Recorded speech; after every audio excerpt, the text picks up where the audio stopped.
तुम्हारे अलावा मेरा कोई नहीं है, मुझे राहत दो, इस स्थिति से मुक्ति दो। इसके बाद माँ किसी उन्मादी की तरह बोलने लगी, हे अल्लाह, तुम तो बच्चों की माँ का दिल समझते हो। 3 बार इन मासूम नासमझ बच्चों को बहला फुसलाकर मैंने किसी तरह संभाल लिया, लेकिन अब क्या करूं, अब क्या कहूं? तुम ही मुझे रास्ता दिखाओ, हे अल्लाह, तुम ही मुझे सहारा दो, तुम सर्वशक्तिमान हो, तुम सब कर सकते हो। फिर उन्होंने जोर से चिल्लाते हुए कहा, तुम सब कर सकते हो अल्लाह, तुम सब कर सकते हो। उधर नहाने के बाद दोनों भाई खुशी खुशी हाथ में हाथ डाले घर की ओर चल पड़े। कुछ ही देर में दोनों भाई हंसते खेलते घर पहुंचे और जोर से आवाज देने लगे, अम्मा अम्मा, हम आ गए अम्मा। लेकिन माँ की ओर से कोई जवाब नहीं आया। छोटा भाई बड़ी मासूमियत से अपने बड़े भाई की ओर देखने लगा और पूछा, भैया माँ बोल क्यों नहीं रही हैं? क्या माँ सो रही हैं? बड़ा भाई छोटे भाई को अपनी बाहों में लेकर उसे दिलासा देने लगा, रुको मैं देखता हूँ। जैसे ही बड़ा भाई माँ को जगाने के लिए हाथ बढ़ाने वाला था, उसी समय दरवाजे पर जोर से खटखटाने की आवाज आई। बड़े भाई ने डरते हुए पूछा, कौन है बाहर? बाहर से कोई जवाब नहीं आया। दोनों भाई चकित होकर एक दूसरे की ओर देखने लगे। छोटा भाई डर के मारे बड़े भाई से चिपक गया। तभी फिर से दरवाजे पर जोर से खटखटाने की आवाज हुई। डर और घबराहट से दोनों भाई चिल्ला पड़े, अम्मा अम्मा,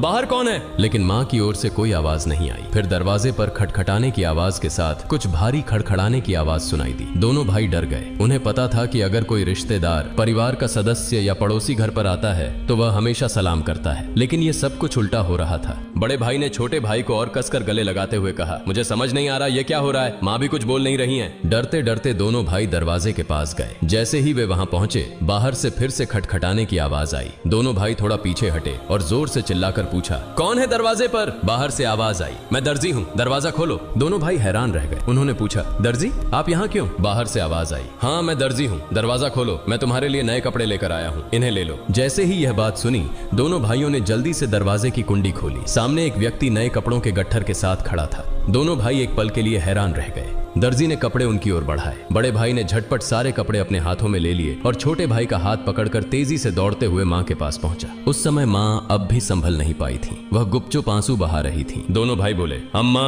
अम्मा, देखो दर्जी हमारे लिए कितने सुंदर सुंदर नए कपड़े लेकर आया है, जल्दी से हमें कपड़े पहनाओ, हम ईदगाह जाएंगे। बड़े भाई की बात सुनते ही छोटा भाई भी चहकते हुए बोला, हाँ अम्मा जल्दी करो, अगर देर हो गई तो हमें नमाज का समय नहीं मिलेगा। माँ यह सुनकर हैरान रह गई। कुछ पल के लिए बच्चों की ओर देखा और उन्हें गले लगाकर फूट फूट कर रोने लगी। इसके तुरंत बाद उन्होंने बच्चों को छोड़ दिया और सीधे सजदे में गिर गईं। उन्होंने कहा, है अल्लाह, तुम्हारी महानता को कौन समझ सकता है। उन्हें तुरंत समझ में आ गया कि जो व्यक्ति नए कपड़े लेकर दर्जी बनकर आया था वह वास्तव में दर्जी नहीं था, निश्चित ही वह अल्लाह के भेजे हुए फरिश्तों में से एक था। माँ सजदे से उठी और जल्दी से बच्चों से बोली, जाओ बेटा जाओ, उसे मेरा सलाम कह देना और कहना कि वह आज हमारे घर से विदा हो जाए। लेकिन बच्चों को यह बात याद ही नहीं रही। दोनों भाई नए कपड़े पाकर इतने खुश थे कि उनकी खुशी का ठिकाना नहीं रहा। माँ ने बच्चों को देख उनके सिर और पीठ पर हाथ फेरकर उन्हें गोद में लेकर प्यार किया और माथे पर चूमा। फिर हल्के से डांटते हुए कहा, बेटा क्या तुम अभी तक नहीं गए? दर्जी साहब को क्या लगेगा?